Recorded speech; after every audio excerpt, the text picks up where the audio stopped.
5 preps to get now. Hey everybody, this is Michael with Asymmetrical Preparedness. I know there's a lot more than 5, but I'm going to talk about 5. Wrote down some notes on my pocket brain here, and yeah, let's talk about some things. There's a lot of things that could be on this list. I mean, it could be 500 preps to get now, or 5,000 preps, easily. But let's talk about 5 preps that came into my mind. What they are, why I'm saying them, stuff like that. All right, and they're not in any particular order. I'll say number 1, I'll say number 2, but it's not in order like that. And I'm hoping that the weather will cooperate. It's been totally crazy today. It's been sunny like it is. It's been cloudy, super bad windstorm. Our lights flickered, pouring down rain, hailing, massive wind. It's crazy today. But anyway, number 1, which like I said, not in any particular order, seeds. Both kinds, but let's talk about the kind you plant.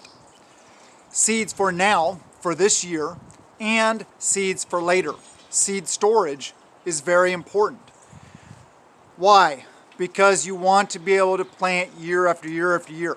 And yes, you can and should be collecting your seeds for use in the future also, especially because the seeds learn the ground, they learn your soil, they learn the climate, all this stuff like that. So they will be better producers year after year after year if you do that.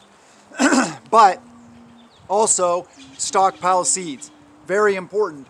One thing you can do with them is plant forest gardens. And if you don't have a forest, whatever. Plant plants in different areas, random areas. It doesn't have to be your property.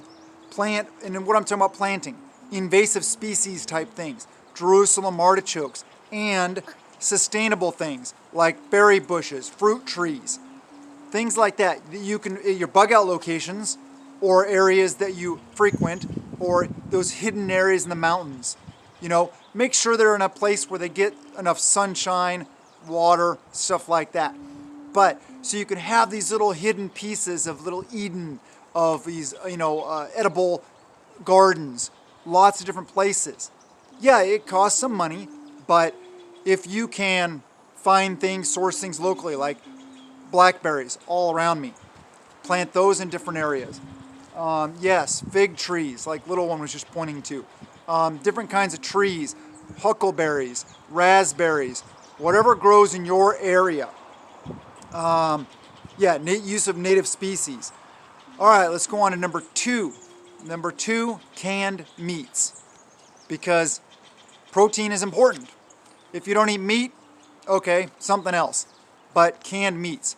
For one thing, they're a source of healthy fats and protein, and they're long-term storable. And what's one reason why? You guys have heard about the push for meatless society. Yeah, you've heard about hay shortages. You've heard about increased prices. You've heard about shortages across the board. Yeah, increased prices. Also, I forget what it's called, but that bird, Foxtrot Lima uniform thing that's been going around, and they've been like culling chickens and stuff like that. I forget what it just can't, it was not coming to my mind. But like culling chickens because they are sick or whatever, they may spread the whatever. Attacks on that and attacks on ranches and the availability of, and other nations ceasing and or limiting exportation of. So there's a lot of effects. Increased fuel prices also come into the effect of getting all this stuff to the market, processing, etc. So canned meats is a very important part of your preparedness, along with all the other things. Like I said, these are just 5 things. Number 3, materials for security purposes, defensive purposes. You may not be able to put things up now because we're within rule of law. We are, society is, I wouldn't say normal, but we got everyday life still going on. You can't put up that big, huge barbed wire and razor wire fence necessarily. Maybe you can where you're at. But, if you're in a suburban neighborhood, you don't want to start digging foxholes and building defensive positions because it'll freak your neighbors out and it'll give away OPSEC. So, but if you start gathering materials, what am I talking about? I'm talking about barbed wire, razor wire, other kinds of fencing, posts for the fencing, screws, nails, whatever you need to use for that. Natural barriers like blackberries and other thorny bushes, maybe rose bushes, and provide a natural security barrier that isn't obvious to people. So it's not obvious that you're setting up security by planting some blackberries, raspberries, whatever it may be that's thorned, and that it'll help provide some form of security. Also, privacy is kind of a form of security. Just because people can't see what's going on your property, then maybe they'd be a little less likely to come in and try to check it out. Maybe somebody over there doesn't have privacy and they're like, oh, hey, let's go. There's a garden right there. There's whatever. Let's go check out his place. That place over there, we can't even see behind there. We don't even know what's behind there. There may be guys with guns. There may be security systems. We don't know, so we won't approach. So that may work in your favor, like hedges, fencing, just normal fencing, anything like that. Also sensors, motion sensors, lights, all that kind of stuff. Also, have stuff ready to build defensive positions, shovels, mattocks, pickaxes, different things like that you can dig a foxhole if you need to. Are we going to need to? I don't know. But along with all that is security training and all that stuff like that. That's a different topic. But have the materials, start getting the materials, and just have them standing by, ready to go. You don't want to string a big, huge roll of razor wire across your driveway right now, right? Because you're using it. And you don't want to do anything that could harm your neighbor's kids or their pets or anything like that, or your pets or your kids. But having the stuff in place would be good. Save your glass bottles so you can use broken glass on top of fencing and stuff like that. There's a lot of stuff that you can start getting in place now that isn't appropriate for today's world right now because of the security or because of the safety aspect of it. Number 4 is kind of a multi-topic. It's antibiotics and natural versions thereof. Talking about like immune boosters, herbs, setting up your apothecary, naturopathy, herbal medicine. Just one sec. Yes, baby girl? You only have one more, like the 5th one.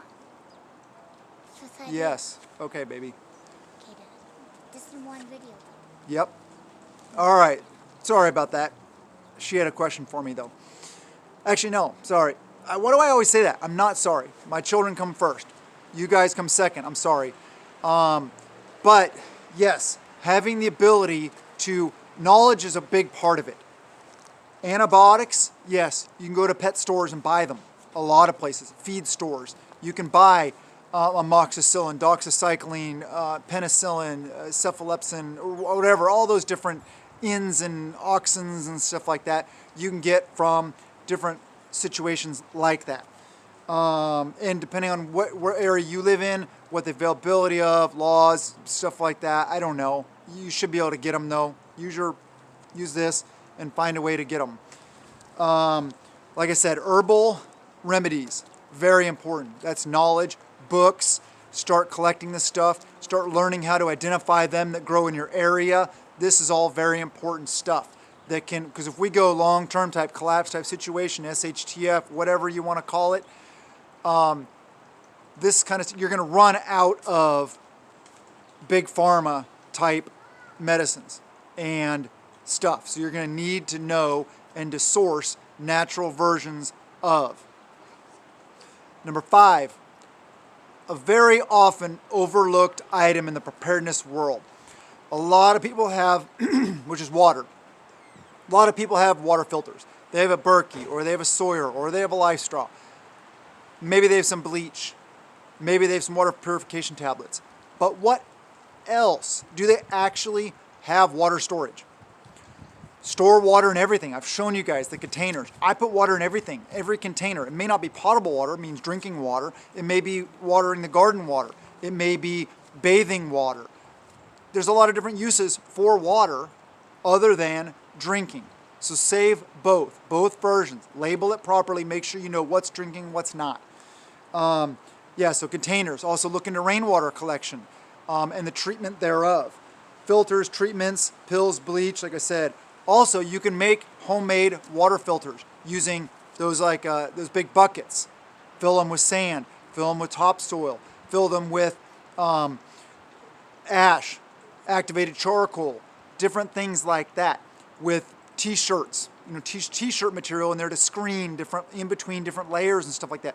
So if you get 3 or 4 of those buckets, you're making it as tall as I am, if not taller. And then you pour the water in the top, and on the bottom you could have the bottom bucket. The buckets above it have to have holes in the bottom for the water to drain through. But the bottom bucket, don't put any holes on it. Just drill a little hole in the side and put a little water spigot on it. Set it on a table or something like that. Pour water in the top. Have the spigot. You don't have to necessarily have it draining continuously. You can fill up, and then you can open the spigot, pour it in another container. Okay, now you're still going to have to that is still dirty water. I mean, it's still going to be like brown and stuff like that because it filtered through earth.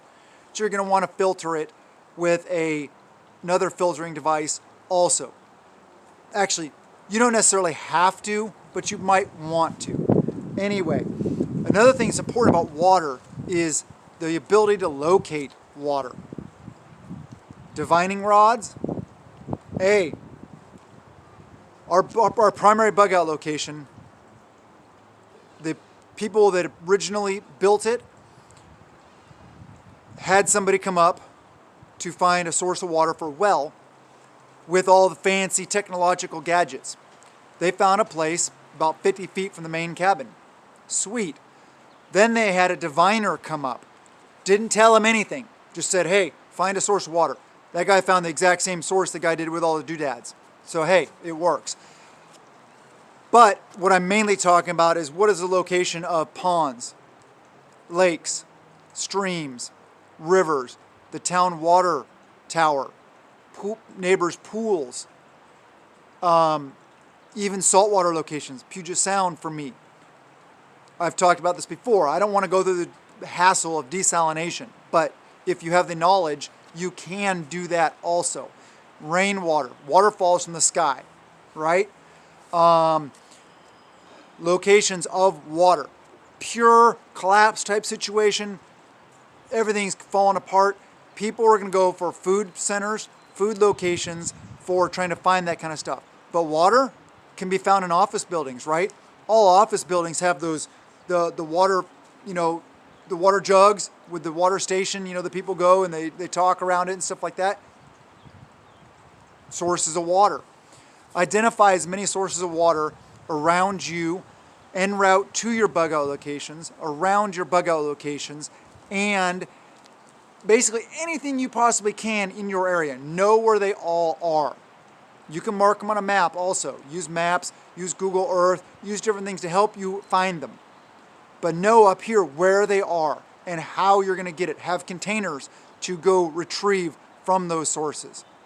Very important. Water, like I said, is often overlooked in the preparedness community, the prepper community. But it is vital to life, right? We have to have it. All right, so those are the 5 things. But first, please subscribe, hit the like button, comment below, share the videos, ring the notification bell for all.